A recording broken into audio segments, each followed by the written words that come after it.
There are two layers of self awareness. There is internal self awareness and there is external self awareness. Internal self awareness is how well you know yourself. So, what your values are, your motivations or your intentions, your habits, what your emotional triggers are, knowing what emotions you're experiencing, your patterns of behavior.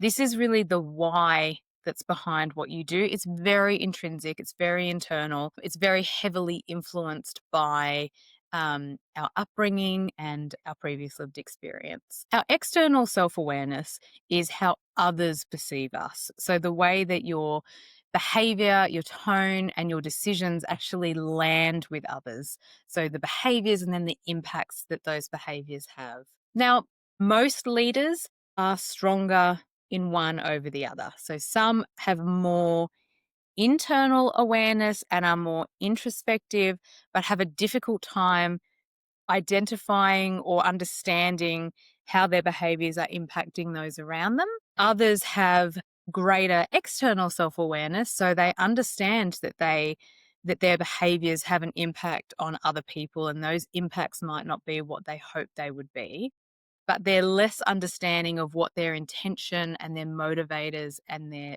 values are. So I encourage you to just have a bit of a pause there and think, am I more internally self aware? Do I understand what's driving and motivating me?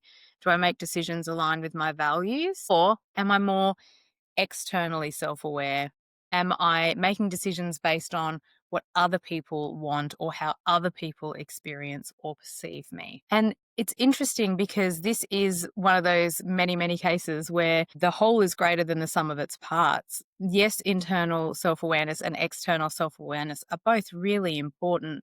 But to be a really effective leader, or I don't want to overstate it, but a really effective human who interacts with other humans, you do really need to have both. It's at the intersection of both of those things, who you are and how you show up. So, one of the great opportunities that we have is to identify what your blind spots might be.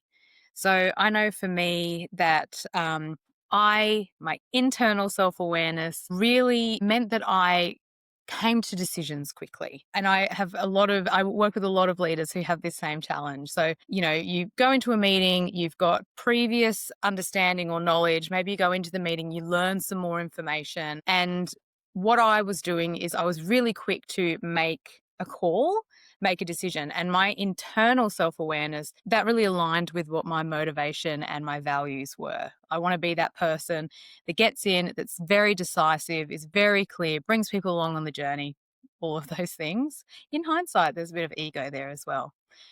And it wasn't until a wonderful leader that I had helped me to understand that when I am so quick to make a decision, the impact that's having on other people is that other people, my team members, my direct reports, and the other leaders who I was working with felt as though they weren't being heard and that I was potentially shutting them down or was closed off to their point of view. I wasn't asking questions. It prevented me from being curious enough. So I had quite high internal self awareness, but my gap was around the external self awareness. So I knew what my intention was, and I actually was being really choiceful with what my behavior was. I wanted to be that decisive leader, but it wasn't until someone else raised my external awareness that I was able to understand the impact that I was having on others.